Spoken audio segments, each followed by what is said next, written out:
Hey guys, so I've been very busy with the garden area. As you can see, I've been clearing everything out and I got the first 100 feet of fencing getting going.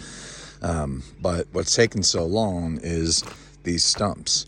Um, so I don't have any power equipment. This is all being done by sheer caffeine, adrenaline, and testosterone. So what I'm doing is I have to dig out the bases of the trunks. I have to sever all of the surrounding rootage that's around, and then I cut a little notch in the back over here underneath where the main root line that goes straight down. I just shear that a little bit so that way I can grab my old pickup truck and yank these out. But I just want to give you an update, showing you guys that I ain't stopping. I still have a lot of work to do. So essentially the garden area is going to be really cool. So along the fence line right here, there is going to be some of my raised beds, just like the ones at my old house were. If you're looking at the chicken coop right here, the bottom section of those wood slats, those are actually what my garden boxes were made out of, and they last a good few years, and I have a surplus of wood, so that's what I'm going to use, and then slowly upgrade from there into more non-degradable boxes as the years go by.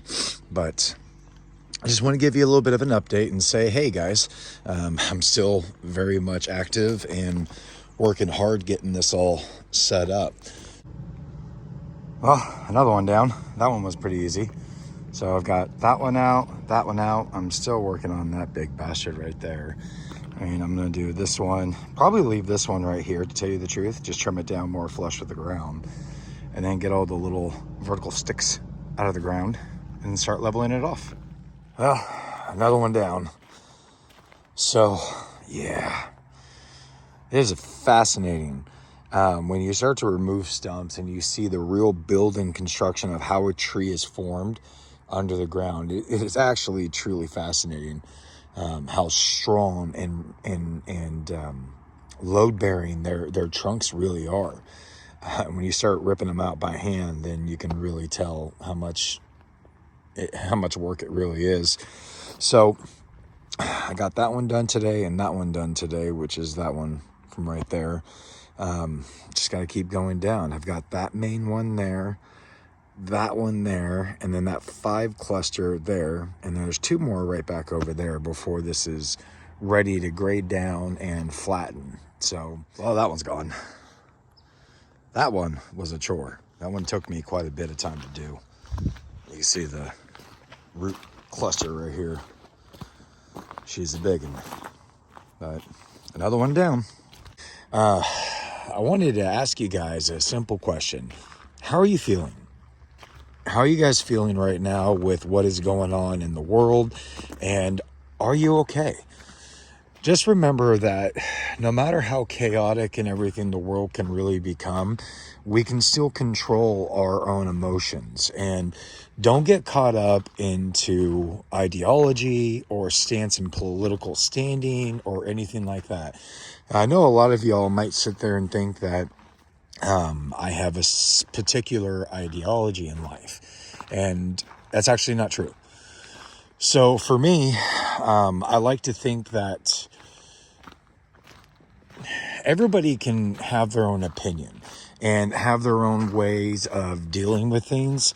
They can have their own perspective in life. But for me, it really is defined in the actions of the individuals. So if your ideology allows you to do some of the most evil and heinous acts in the world, I'm sorry to say it. I'm not sorry to say it. I do not support you. Flat out, period. I do not support you. If your ideology allows you to be corrupt towards another individual, I don't support you. I support traditional beliefs. And I will stand side by side with anybody of any creed, any religion, or any ideology. As long as while we're standing side by side, you are not committing acts of violence, hatred, malice towards anyone. We live in a free society based on ideologies that allows everybody to be free. But If you have to enforce your ideology through hate and violence and malice, you don't have an ideology. You have a gang. You have an occult. You have evil in your heart. And as long as there's evil in the world, those like us will not stand for it. Guard your hearts, guard your minds, guard your families, because this is getting stupid, and it's been stupid for a long time. But now you guys need to be mindful of where you go, mindful of who is around you.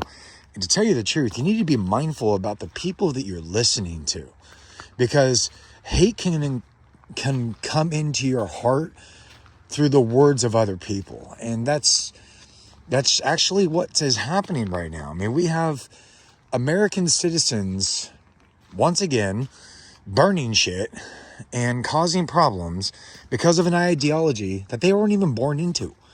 It's just another fad, or it's another this or that. But these problems are far more than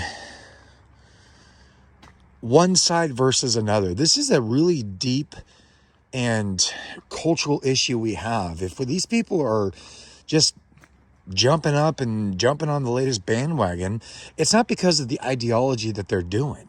It's not the hot topic, this or that faction. They just want to burn shit.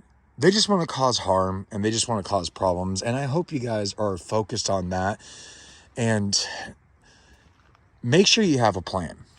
If even 1/10 of the information that is coming out right now is accurate, this should be the time where you guys are waking up and realizing that I need to get an idea going on. Start preparing now and start being more mindful, opening your minds on where you're at. Start looking in your areas, band together, get people in your local community together and formulate a contingency plan. Having a plan now and practicing it is far more important than you guys can realize. I love you guys. God bless you. You have a good day.